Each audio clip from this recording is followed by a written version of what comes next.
តែបងសម្រាប់សំណួរចម្លើយគឺយើងអត់មានបានដឹងមុនទាំងអស់ហើយជាមួយនឹង advocacy ដូចគ្នា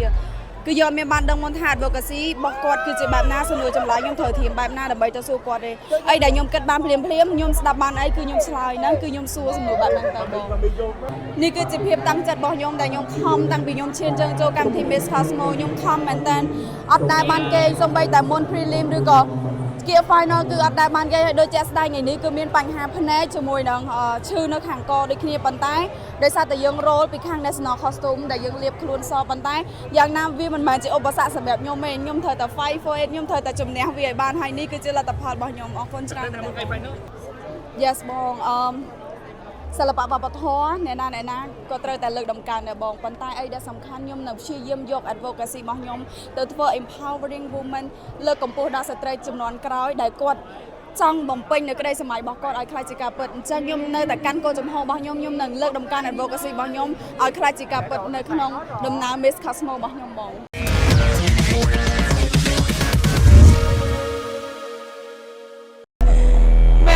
រំភើបហើយក្តីអំណរមែនតើបងព្រោះដោយសារតែនេះគឺជាក្តីសម័យរបស់ម៉ាក់របស់ខ្ញុំហើយក៏ជាក្តីសម័យរបស់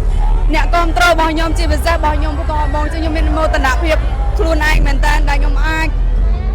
ខ្ញុំមិនដឹងថាត្រូវនិយាយថាម៉េចបងខ្ញុំអាចយកឈ្នះខ្លួនឯងបានបងខ្ញុំអាចយកឈ្នះខ្លួនឯងនៅលើវេទិកាមួយនេះខ្ញុំរំភើបខ្លាំងមែនខ្ញុំអត់ដឹងថាមានពាក្យអីត្រូវដែរនិយាយឲ្យសម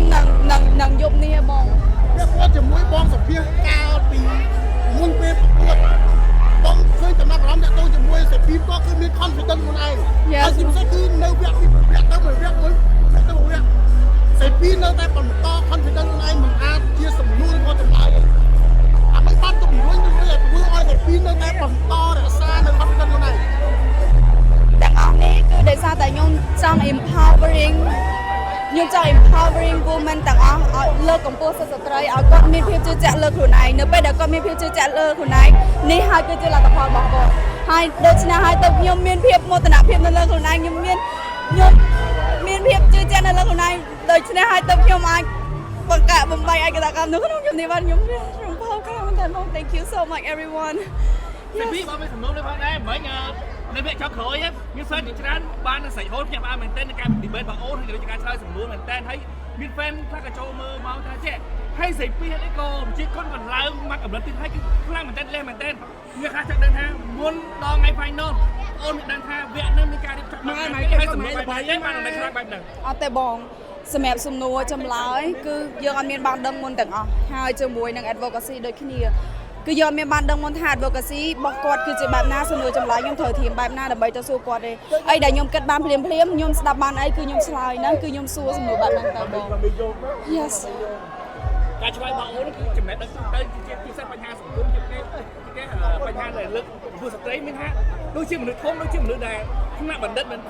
មងតែអាចឆ្លើយចេញបានណាមានការរសារបែបហ្នឹងសម្រាប់អូនស្រីអរគុណមានការបកស្រាយបែបណាដែរអរគុណច្រើនបងខ្ញុំមិនដឹងថាត្រូវបរិយាយបែបម៉េចឲ្យវាសមនឹង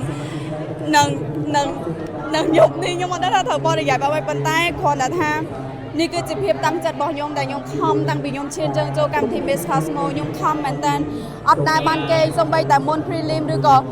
គៀ final គឺអត់ដែលបានគេឲ្យដូចជាក់ស្ដែងថ្ងៃនេះគឺមានបញ្ហាភ្នែកជាមួយនឹងឈឺនៅខាងកដូចគ្នាប៉ុន្តែដោយសារតែយើង roll ពីខាង National Costume ដែលយើងលាបខ្លួនសប៉ុន្តែយ៉ាងណាវាមិនមែនជាឧបសគ្គសម្រាប់ខ្ញុំទេខ្ញុំត្រូវតែ fight for it ខ្ញុំត្រូវតែជំនះវាឲ្យបានហើយនេះគឺជាលទ្ធផលរបស់ខ្ញុំអរគុណច្រើនតែថ្ងៃ final អូនបានគេគ្រប់ចាំគ្រប់អត់បានទេបងមុន final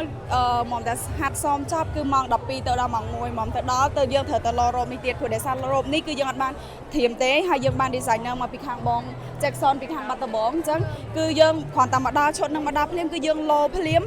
យប់ម៉ោង2ហ្នឹងម៉ោង3បានខ្ញុំបានគេហើយព្រឹកឡើងយើងត្រូវ wake up មកដើម្បីយើងធ្វើត្រៀមខ្លួនសម្រាប់ final នឹងទៀតបងសម្រាប់សេពីផ្ទាល់អូនបានជួប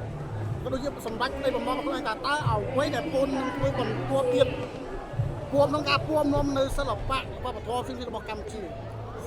Yes បងសិល្បៈវប្បធម៌អ្នកណាក៏ត្រូវតែលើកដំកើងដែរបងប៉ុន្តែអីដែលសំខាន់ខ្ញុំនៅព្យាយាមយក advocacy របស់ខ្ញុំទៅធ្វើ empowering women លើកកម្ពស់ដល់ស្ត្រីជំនាន់ក្រោយដែលគាត់ ចង់បំពេញនៅក្តីសម័យរបស់គាត់ឲ្យខ្លាចជាការពិតអញ្ចឹងខ្ញុំនៅតែកាន់គោលចំហរបស់ខ្ញុំនឹងលើកដំកើង advocacy របស់ខ្ញុំឲ្យខ្លាចជាការពិតនៅក្នុងដំណើរ Miss Cosmo របស់ខ្ញុំបង ជួលឃើញយ៉ាងម៉េចដែរបន្ទាប់ពីលទ្ធផលហើយតើភាពសុក្រិតឬយុត្តិធម៌មិនមែនអញលោកថាខ្លួនឯងជួបបានគិតថាកាន់ទីល្អទេសម្រាប់ អត់ទេបងមុននឹងយើងឈានចូលនៅក្នុងកម្មវិធី Miss Cosmo គឺយើងបានរៀនយល់យើងបានស្វែងយល់ពីកម្មវិធី Miss Cosmo ហើយអញ្ចឹងមុនគឺកម្មវិធី Miss Cosmo ខ្ញុំអាចនិយាយបានថាគឺសុក្រិតខ្លាំងមែនតើនៅក្នុងមួយវគ្គគឺគាត់ដាក់បន្ទូដោយសុក្រិតមែនតើបេក្ខភាពទទួលបានលទ្ធផលបែបណានេះគឺជាសមត្ថភាពរបស់គាត់ហើយខ្ញុំក៏មានមោទនភាពលើខ្លួនឯងដែលខ្ញុំអាច មួយចុងក្រោយ ពីចុងក្រោយអូវិនសាយម្ដងខ្ញុំទៅដល់អ្នកគ្រប់គ្រងជាពិសេសអ្នកដែលខ្លះគាត់បានគ្រប់គ្រងទេឲ្យញាក់អើអូនដែលបានចេញជុំទីលីធីផងដែរ និយាយជាក់ស្ដែងមកពេលដែលខ្ញុំចាប់ផ្ដើមឈានជើងចូលនៅក្នុងកម្មវិធី Miss Cosmo គឺខ្ញុំអត់រំពឹងថាខ្ញុំនឹងទទួលបានមកគាត់ទេអីដែលខ្ញុំរំពឹងនៅក្នុងកម្មវិធី Miss Cosmo អីដែលខ្ញុំឈានជើងនៅក្នុងកម្មវិធី Miss Cosmo គឺខ្ញុំរំពឹងថានឹងធ្វើឲ្យ fan ទាំងអស់គ្នានៅប្រទេសកម្ពុជាស្គាល់ឈ្មោះថាស្រីពីរស្គាល់ឈ្មោះថាបបរកញ្ញាម្នាក់នេះឈ្មោះផនស្រីពីរមានសមត្ថភាពពិតមិនមែនគ្រាន់តែជាមានន័យថាមិនមែនគ្រាន់តែយើងសម្ដែងឲ្យយើងមានអ្នកគ្រប់គ្រងពីខាងក្រៅខ្នងហើយសូម្បីតែការដែលខ្ញុំជោគជ័យនៅថ្ងៃនេះក៏ខ្ញុំមាន team ដែលល្អ